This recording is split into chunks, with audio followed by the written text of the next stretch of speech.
Hello students, आज हम physics का चैप्टर नंबर 2 लेकर हाजिर हैं। चैप्टर नंबर 2 का नाम है वैद्युत फ्लक्स तथा गॉस की प्रमेय। सबसे पहले इसमें हम क्षेत्रफल वेक्टर के बारे में जानेंगे। ये क्षेत्रफल का मतलब है किसी भी आकृति के द्वारा घेरा गया स्थान। मान लीजिए कि आकृति हमारे पास एक वृत्ताकार आकृति देख रहे हैं आप, इसका क्षेत्रफल कैपिटल ए है।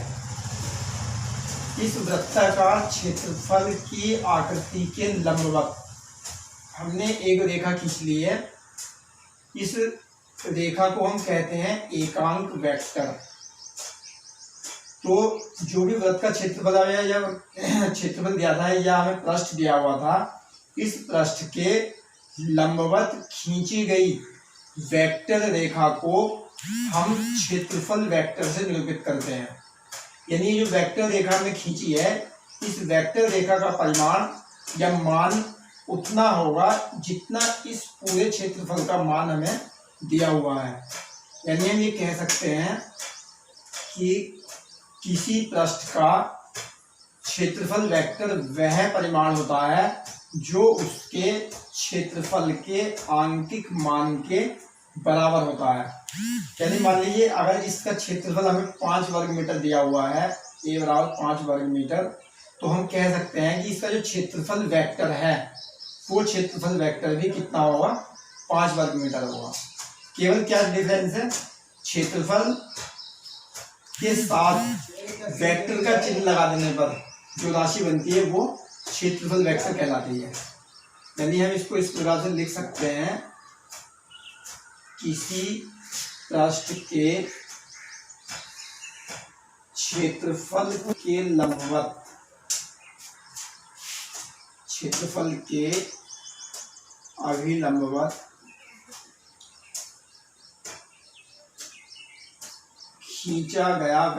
खींची गई वेक्टर राशि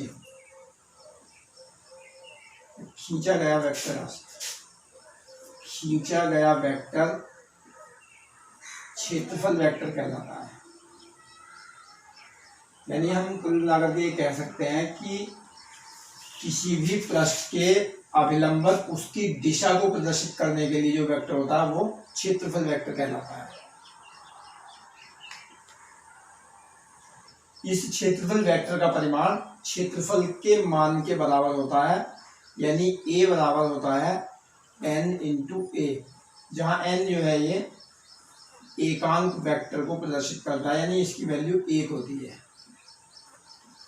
तो एक छोटी सी चीज थी हमें जिसके बारे में जाना, क्षेत्रफल वेक्टर, क्योंकि इस चीज की जरूरत हमें जो है धीरे धीरे करके छोटे छोटे उसमें पड़ती रहेगी। अब अगर हम कंप्लीट क्षेत्रफल की बात करते हैं तो हम सीधे सीधे n को डिनोट करेंगे। अगर हमें इस क्षेत्रफल में से मान लीजिए इतना भाग लेना है, छोटा भाग, तो जब हम छोटे वाले भाग की बात करते हैं तो इस भाग को हम dA से प्रदर्शित करेंगे। dA मतलब इसका इसी पूरे पृष्ठ से लिया गया एक छोटा भाग जो है वो dA कहलाएगा। तो इस तरह से क्षेत्रफल वेक्टर हो जाएगा। अब एक दूसरा छोटा टॉपिक है जो बेस में चलता है, इसके घन कोण इम्पोर्टेंट है अगली एक्सरसाइज, मतलब आगे आने वाले फॉर्मूलों के लिए। घन कोण या इसको हम लिखते हैं सॉलिड एंगल। क्या है घन कोण? देखिए हम लोग कोण के बारे में जानते हैं, पहले छोटी चीज पढ़ लेते हैं, कोण। आप लोग पढ़ते हुए आए हो कोण क्या है। यदि हमारे पास कोई वृत्ताकार भाग दिया हुआ है तो उस वृत्ताकार भाग के केंद्र पर उसकी त्रिज्याओं के द्वारा एक एंगल बनता है, तब जबकि उसकी त्रिज्या और वृत्ताकार भाग का जो चाप है उनके मान समान हो। अगर ये तीनों मान समान है तो इसके केंद्र पर एक समबाहु त्रिभुज की रचना बन जाती है, तो ये कोण बन जाता है। यानी हम ये कह सकते हैं कि किसी वृत्ताकार भाग के चाप द्वारा, वृत्ताकार भाग का चाप क्या है हमारे पास, ये XY मान लीजिए, ये केंद्र O है, तो वृत्ताकार भाग के किसी चाप द्वारा वृत्त के केंद्र पर बनी आकृति को हम कोण कहते हैं।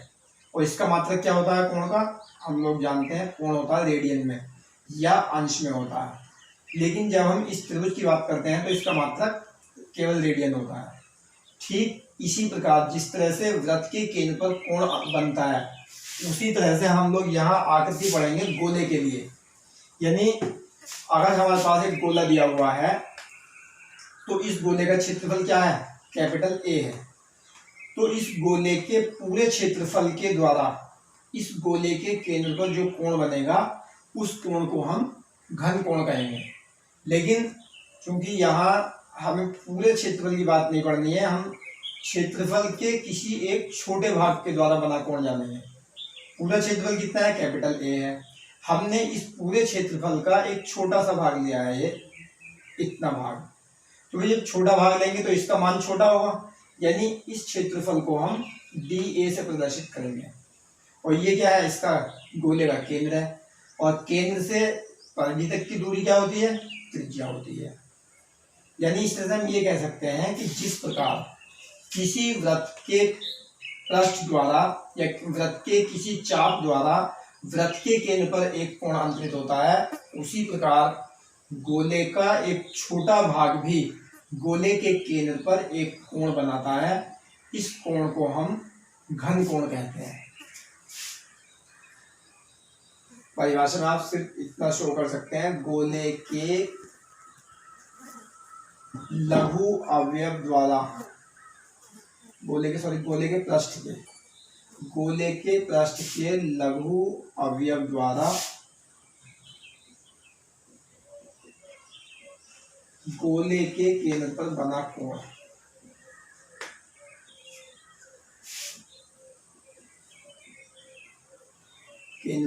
कोण घन कोण कहलाता है।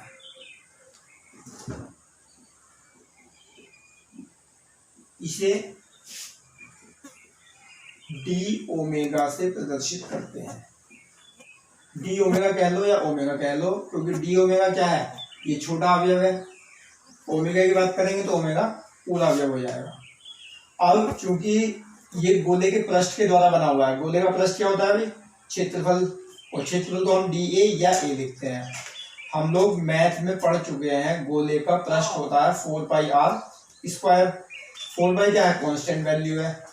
इसका मतलब क्षेत्रफल किस पे डिपेंड करता है, त्रिज्या पर। यानी हम जब यहाँ से फॉर्मूला निकालेंगे तो हम ये लिख सकते हैं, गोले का केंद्र ओ है, त्रिज्या आर है, इसलिए ये जो गोले का क्षेत्रफल डी ए है ये किस पर निर्भर करेगा, आर स्क्वायर पर। यानी डी ए समानुपाती होता है आर स्क्वायर, या इस आर स्क्वायर को अगर हम बटे में ले आए तो ये हो जाएगा डी ए बटे आर स्क्वायर इज प्रोपोर्शनल 1। और इस 1 को हम क्या लिखेंगे, कांस्टेंट, जिसे हम डी ओमेगा, यानी इसको हम लिख सकते हैं इस तरह से, डी ओमेगा बराबर डी ए बटे आर स्क्वायर। यानी अगर लघु अवयव की बात करेंगे तो ये आपका फॉर्मूला हो जाएगा डी ओमेगा के लिए। लेकिन अगर हम ये बात करेंगे इस पूरे क्षेत्रफल के लिए कंप्लीट, ये हम छोटे भाग की बात कर रहे थे, इतने से भाग की, अगर हम संपूर्ण क्षेत्रफल की बात करते हैं तो संपूर्ण पृष्ठ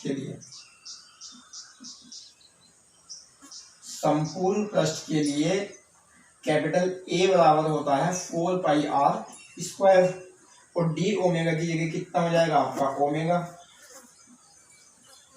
ए कितना है, 4 पाई आर स्क्वायर, ये कैंसिल, तो ओमेगा बराबर हो जाएगा 4 पाई। ये आपका घन कोण होता है। किसी भी गोले के केंद्र पर बना हुआ संपूर्ण कोण जो होता है वो 4 पाई होता है। तो ये ओमेगा बराबर 4 पाई। लेकिन अभी इसमें हमें थोड़ा सा और देखना है, फिगर ये समाप्त कर देते हैं, दूसरी फिगर लेनी पड़ेगी हमें। कभी कभी हमें इसमें कोण को भी शो करना पड़ता है। अब हम कोण को कैसे शो करेंगे इसमें, यानी जब कोई स्थिति ऐसी आ जाती है कि इसमें प्रक्षेप बन जाए, प्रक्षेप मतलब छाया, ये हमने इसकी स्थिति बनाई है गोले के पृष्ठ अवयव क्षेत्रफल की छोटी स्थिति, और यहाँ इसकी जो है प्रति छाया बन गई है, ये इसकी छाया है। यहाँ जो एंगल है वो है, और ये इस तरह से क्षेत्रफल वेक्टर डी है। अब ये जो पृष्ठ था पहले बिल्कुल इसका प्लेन था, अब ये पृष्ठ थोड़ा सा झुक गया है, तो इस पृष्ठ का जो झुकाव है इस झुकाव को हम थीटा मान लेते हैं। जब ये थीटा हो जाएगा तो अब ये डी ए ना होकर के ये हो जाएगा डी ए कॉस थीटा। तो इसलिए यहाँ से इस फॉर्मूले को हम ये भी लिख सकते हैं, डी ओमेगा बराबर डी ए कॉस थीटा बटे आर स्क्वायर। ये भी घन कोण का फॉर्मूला है, इसका भी हमें यूज करना पड़ जाता है कभी कभी। एक रूप इसका जो है हम ये भी लिख सकते हैं, डी ए डॉट एन बटे आर स्क्वायर। इसकी हमें कोई ज़्यादा आवश्यकता नहीं है, लेकिन ये इम्पोर्टेंट होता है। इस तरह से आपका एक टॉपिक घन कोण जो इम्पोर्टेंट है, जिसकी आपको आगे जरूरत पड़ने वाली है, ये समाप्त हुआ है। थैंक्स।